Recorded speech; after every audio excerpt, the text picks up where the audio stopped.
I thought I would weigh in, give my opinion on the television documentary / reality series Extreme Cheapskates. I watched the entire first season actually a few weeks ago, and I've got some ideas about it, some opinions about what I saw. Basically, what I see, that in the Extreme Cheapskates is that they have some practices and approaches to life in this culture that actually I find somewhat inspiring. But what puts me off about their way of living is that they're very money focused, and we all have to be, all of us have decisions that are somewhat guided by our financial interests. However, there's people that are just overwhelmingly concerned with money, and in a sense, people who are extreme cheapskates, who are very, very concerned with not spending any money, very, very worried about what they're going to spend money on. In a way, that's not too much different than someone who's really concerned with accumulating money or displaying their wealth or what have you.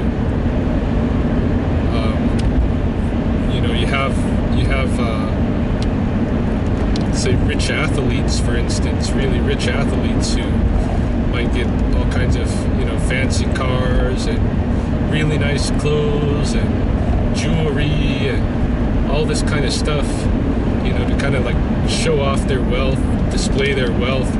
You get a guy like Floyd Mayweather, and he's just so much about the money, and he's all consumed with how much money he's worth compared to other people and this and that. To me, that's kind of like the same mental issue as an extreme cheapskate has. It's just a different face of the same thing. The extreme cheapskate, instead of displaying wealth, is still concerned with hoarding it in a way, with gathering more wealth and not spending. Now, on the flip side, though, that's the downside to what I see in the way that they're living, is that they're so consumed with money, and to me, that's a sign that there's something wrong. That concern with money is filling in for something. There's some kind of insecurity there, or there's some kind of like feeling of inadequacy or something that you have to, that you're not a worthwhile person unless you're displaying wealth, or unless you're being very careful about your spending or what have you. Okay? Some of them is just because they're very broke, and that's one thing. But there are extreme cheapskates who make a decent living, but they still, carry on with practices where they are spending very minimally. I don't have much, in terms of the practices that they actually have to spend less money. I don't really have problems with any of those practices. In fact, like I was saying, I kind of find some of them inspiring, and I can identify with some of them. I've done some of them myself. When I was going to school in Boston, for instance, I used to dumpster dive to get furnishings and to get clothing. I had quite a bit of my wardrobe that was collected by dumpster diving.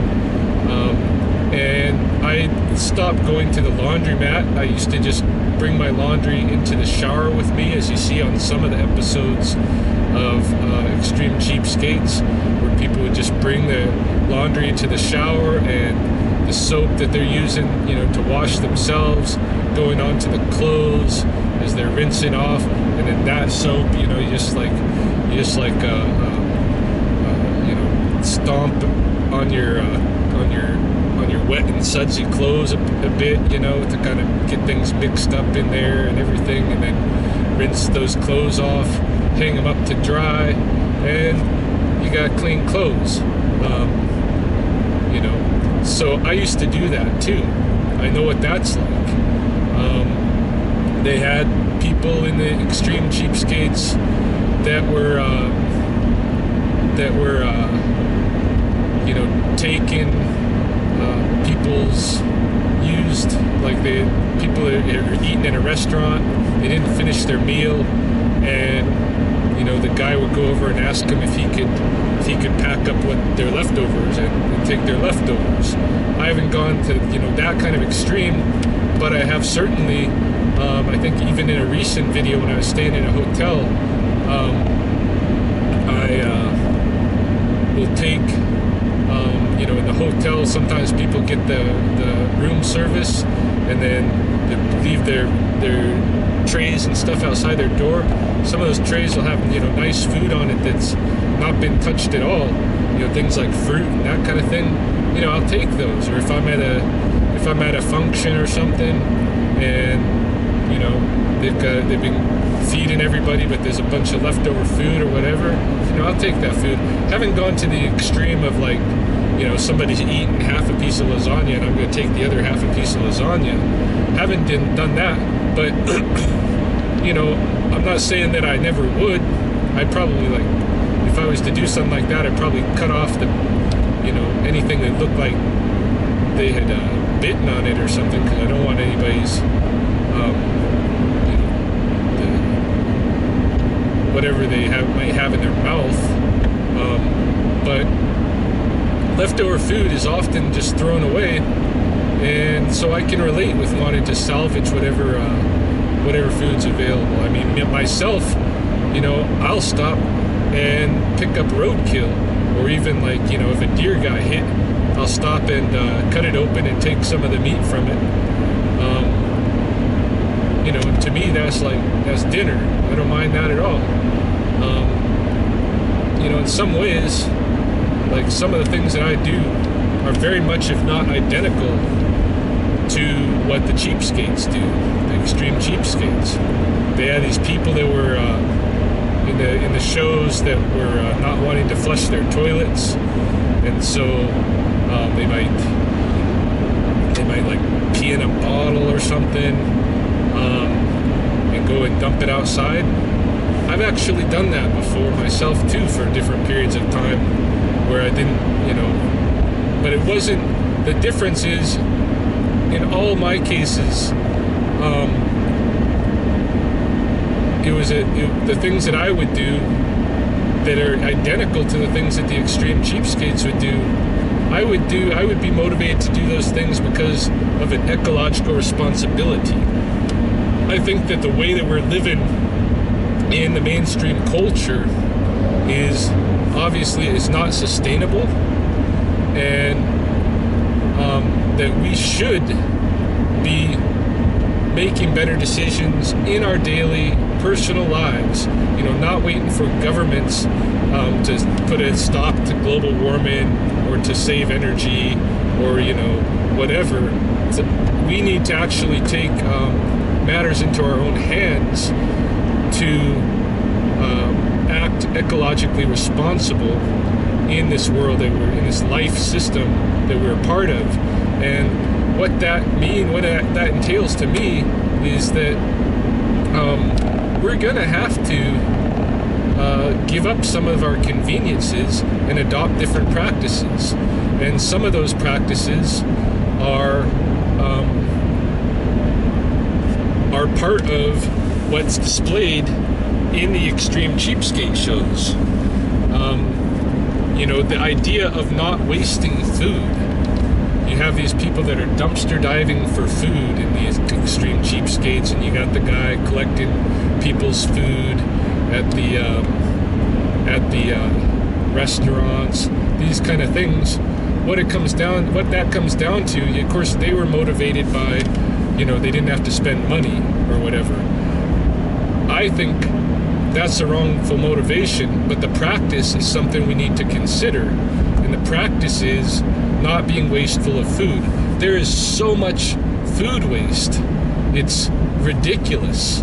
Incredible amounts of food waste in our culture.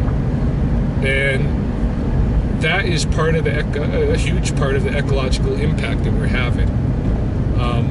So, you know, using more, getting more mileage out of our food, you know, and scavenging is something that I would advocate.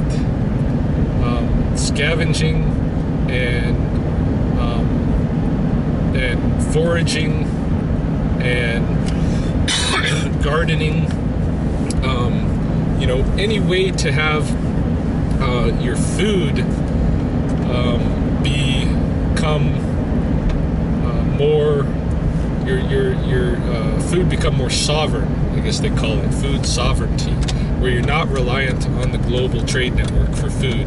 To me, that's an important key thing that we're going to have to do in order to leave a better legacy for the future generations. We're going to have to take that up, I would think, you know, now. So people that are experimenting in these ways with like freeganism. Freeganism are these guys that dumpster dive for all their food, scavenge for all their food. There's freeganism, there's locavorism, which I dabble in quite a bit myself, which is trying to eat consume only foods that are from your local area. These kind of movements that are going on now, I think, are very important, and they resemble what the cheapskates are doing. Sometimes exactly they're what the cheapskates are doing. The whole thing with water, we abuse water completely. Like, it's ridiculous how much we abuse water in this culture. And one of the ways that we abuse it is that we defecate and urinate in it. I mean, the urine is not such a bad thing, because urine is primarily just nutrients and water itself. It's just nutrients that your body's already got all the nutrients it needs, so it's shooting out the extra nutrients along with some water. That's basically what urine is. So urine is not so bad in the water, but when you're flushing a gallon of water every time you urinate, that's just wasteful of water. Defecating in the water, like in the past, when people were actually having to go to the streams and rivers and springs and stuff to get their drinking water, you know, if somebody was shitting in the water, those people would be considered pretty messed up, because that's your drinking source. And things haven't changed in the world. What water is here is still our drinking water, still our manner of hydration. Even if you buy your water from a bottle or whatever, in a bottle or what have you, it's still part of the water system. And, you know, probably every molecule of that water has by now had somebody's shit touching it. You know, it's cleaned and filtered again, so the shit's not in the water that you're drinking, maybe, but at the same time, same time, you know, you gotta really think about that. Why are we shitting in our water, pissing in our water? Well, of course, it's because of the urban environments and trying to have kind of a disease-free, sanitary urban environments, because a lot of the microbes that attack us in crowd diseases work through, you know, through the excrement. That's why when you get sick, you get diarrhea, because the microbes are trying to spread themselves out to other people. Anyway, I still think it's something to consider. A lot of these things that the cheapskates are doing, a lot of their practices, is something that needs to be like explored. Maybe not in the exact way that they're doing it, but they need to be, you know, explored by people who are ecologically conscious, people who want to, you know, live more ecologically responsible. And certainly, you know, that I identify with very strongly. And in that respect, when I watched the Extreme Cheapskates show, I was actually like, you know, yeah, I was kind of entertained with some of the stuff that people were doing that was like ridiculous. Like somebody spending their whole day searching for change, I think is retarded. But some of the ways that these people were trying to cut back in a way almost like get off the grid. Like, you know, the stove is a waste of electricity, so I'm not going to have the stove plugged in. I'm going to use the stove for more storage space. I'm just going to get a little burner that I can plug in quick when I need to cook. To me, that's the kind of shit that we need to actually be thinking about. Why do we got all these big appliances and stuff plugged in, sucking electricity 24 hours a day? You know, maybe